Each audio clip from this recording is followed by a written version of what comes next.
اچھا جی، آج کی بد تہذیبیوں میں پہلی بد تہذیبی کا ذکر میں کر دوں جس کا تعلق موبائل فون سے ہے. اب چونکہ موبائل فون ہماری زندگیوں کا ایک لازمی بلکہ بہت بڑا حصہ بن چکا ہے، اس لیے بد تہذیبیوں کا تعلق بھی موبائل سے ہی ہے. بہت پرلے درجے کی بد تہذیبی ہے کہ آپ کسی کا وائس میسج یا کسی کا ویڈیو میسج جو ہے وہ اس سے پوچھے بغیر آپ دوسروں کو فارورڈ کر دیتے ہیں.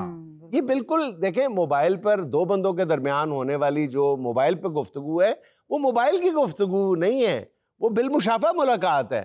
آپ جس طرح بالمشافہ ملاقات میں کسی تیسرے کو بغیر پوچھے شامل نہیں کر سکتے، اسی طرح موبائل کا میسج آپ کسی کو فارورڈ کیسے کر سکتے ہیں اس سے پوچھے بغیر؟ یہ دیکھیں نا، آپ کو اس نے پرائیویٹ میسج کیا ہے، پرائیویسی ہے ایک، تو آپ تیسرے بندے کو تو نہیں کر سکتے فارورڈ. یہ تو امانت میں خیانت ہو گئی. یہ امانت میں خیانت ہے. اور وہ میسج جب آپ کسی تیسرے بندے کو فارورڈ کرتے ہیں تو وہ اس کو ایسے کنسیو نہیں کر رہا ہوتا جیسے آپ کر رہے ہوتے ہیں، تو وہ اس کو مذاق اور جیسے فن کے لیے استعمال کرتا ہے. آگے کسی کو بھیج سکتا ہے، بالکل سینڈ ٹو آل کر سکتا ہے. اب وہ دو بندوں کے درمیان ہونے والی گفتگو جلسہ عام بن جاتی ہے ایک بندے کی لاپرواہی سے. جب تک آپ اسے پوچھیں نا کہ میں یہ میسج فارورڈ کر سکتا ہوں اور وہ اجازت نہ دے، میرا خیال ہے کہ یہ بد تہذیبی نہیں، بد دیانتی بھی نہیں. اصل میں وہ اس لیے نہیں پوچھتا کہ اس نے انکار ہی کرنا ہوتا ہے. خبردار یہ بات اگر باہر نکلے، میسج نہ ہو گیا ونڈی دی چیز ہو گئی کہ آؤ بالو کڑیو لے ہی جاؤ.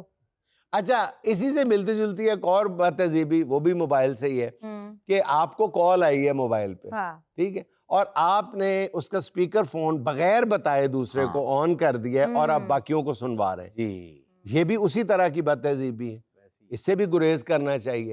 اس کو تو خواب و خیال میں بھی اس کے نہیں ہے کہ آپ پورے جلسے کو سنوا رہے ہیں اس کی گفتگو. اور ہو سکتا ہے جن کو آپ وہ کال سنوا رہے ہوتے ہیں وہ کالر انہی میں سے کسی کے بارے میں بات کر رہا ہو، تو یہ بھی بہت بڑی زیادتی ہے. ویسے اسی بد تہذیبی کی ایک شکل یہ بھی ہے کہ کوئی آپ کو کال کر رہا ہے، آپ اس کو بتائے بغیر وہ کال آگے کانفرنس کال میں کنورٹ کر دیں، تو یہ بھی بہت بڑی بد تہذیبی ہے. اچھا سر، موبائل کی بد تہذیبیوں میں سے ایک اور بد تہذیبی میں سمجھتا ہوں کہ اگر کسی نے آپ کو کال کی ہے اور آپ اس کی کال ریکارڈ کرنا شروع کر دیتے ہیں بغیر بتائے. یس، بغیر کنسنٹ. اچھا، اس میں بعض دفعہ یہ جواز تراشا جاتا ہے، بہانہ لگایا جاتا ہے کہ جی ہمارے موبائل میں تو یہ بلٹ ان فیسلٹی ہے.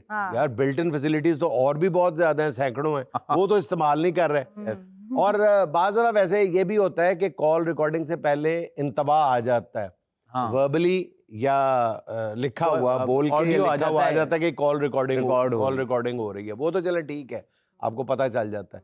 لیکن چھپ چھپا کے کسی کی کال ریکارڈ کرنا، ظاہر ہے کہ جب آپ ایک فرینک ماحول میں بات کر رہے ہیں تو 100 طرح کی بات کر دیں گے، کئی لفظ استعمال کر دیں گے، کئی جملے لاپرواہی سے بول دیں گے. دوسرا بندہ جو ہے کال ریکارڈ کر کے لوگوں کو، دوستوں کو سنوا رہا ہے، تو یہ بد تہذیبی نہیں، میرا خیال ہے یہ تو جرم بھی ہے. سر میں نے بھی ایک کال ریکارڈ کی تھی جس پہ مجھے بڑی پشیمانی ہوئی. میں نے معافی بھی کے لیے نا وہی کال اس کو بھیج دی ریکارڈ جو ہوئی تھی. میں نے کہا یار میں معذرت چاہتا ہوں، میں نے یہ حرکت کر دی. تو اس نے کہا کوئی بات نہیں، تم نے ایک کال کی ہے، میں نے تمہاری 18 کالز ریکارڈ کی ہیں. اس نے میری 18 کال مجھے بھیج دی. سر ایسا لگا جیسے اس نے میری سی ڈی ریلیز کر دی ہے، اس میں میرا کور فوٹو بھی تھا. سر اسی لیے تو کہتے ہیں نا کہ موبائل یوزرز کی یہ حرکتیں موبائل کمپنی کو پتہ چل جائے نا تو وہ ان کو معزز صارف کہنا چھوڑ دیں. سر ویسے انہی باتوں اور حرکتوں کی وجہ سے میں تو یہ سمجھتا ہوں کہ موبائل فون کا یہ جو کلچر ہے یہ محبتوں کا اور رشتوں کا کلر ہے. اسی لیے کہتے ہیں اس سے بہتر صرف خاموشی. لیکن ویسے میری ذاتی رائے یہ ہے کہ رشتوں کے لیے خاموشی جو ہے وہ بولنے سے بھی زیادہ بڑی کلر ہے. کیسے؟ ہم عام طور پہ کہتے ہیں کہ جی غصہ قابو کر کے بولنا نہیں چاہیے. میرا خیال ہے کہ بول لینا چاہیے. بول لینے سے غبار دل کا کم ہو جاتا ہے، غصے کا لیول کم ہو جاتا ہے. لیکن جب رشتوں میں خاموشی آ جائے نا کسی ایک فریق کی طرف سے بھی، تو وہ پھر رشتوں کا کلر ثابت ہوتی ہے. وہ رشتوں کو دفنا دیتی ہے وہ خاموشی. جب ایک فریق خاموشی اختیار کر لیتا ہے، جب وہ کچھ کہنا چھوڑ دیتا ہے، جب سمجھانا چھوڑ دیتا ہے، جب مانگنا چھوڑ دیتا ہے، ایک دوست، ایک فریق، چاہے ماں باپ کا رشتہ ہو، چاہے بہن بھائیوں کا رشتہ ہو، چاہے محبوب کا رشتہ ہو، کسی کا بھی رشتہ ہو، جب ایک فریق تنگ آ کے خاموشی اختیار کر لیتا ہے نا تو سمجھیں کہ دوسرے نے اپنے ہاتھوں سے اس رشتے کو دفن کر دیا. یعنی آپ یہ کہنا چاہ رہے ہیں کہ بولنا اور بحث کرنا رشتوں کی زندگی ہے؟ جی بالکل، زندگی ہے، سانس ہے، کھاد ہے.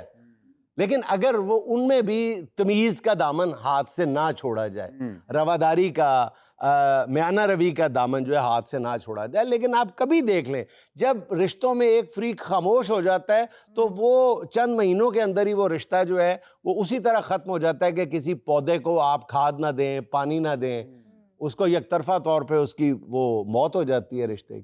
شروع میں بعض دفعہ یہ لگتا ہے کہ جناب ایک فریق خاموش ہو گیا ہے تو جنگ بندی ہو گئی ہے، خاموشی ہو گئی ہے، بہت اچھا لگنے لگ گیا ہے، لیکن اس کے مضمرات سے ہم آگاہ نہیں ہوتے.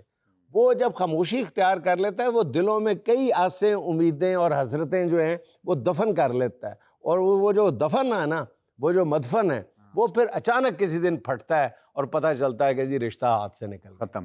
عام طور پہ میاں بیوی کی لڑائی میں یہ کہا جاتا ہے کہ چک چک بک بک سے بہتر ہے کہ ایک بندہ، ایک فریق جو ہے وہ خاموشی اختیار کر لے. لیکن آپ یقین کریں جب شوہر بھی یا بیوی خاموشی اختیار کر لیتی ہے نا، چپ ہو جاتی ہے، اور شوہر آتا ہے وہ خاموشی سے بجائے کوئی بات پوچھنے کے اپنے کمرے میں جا کے آرام کرنے کو ترجیح دیتا ہے، تو سمجھ لیں وہاں سے پھر غلط فہمیاں جنم لینا شروع ہوتی ہیں. وہ غلط فہمیاں جن کا تدارک ممکن نہیں ہوتا.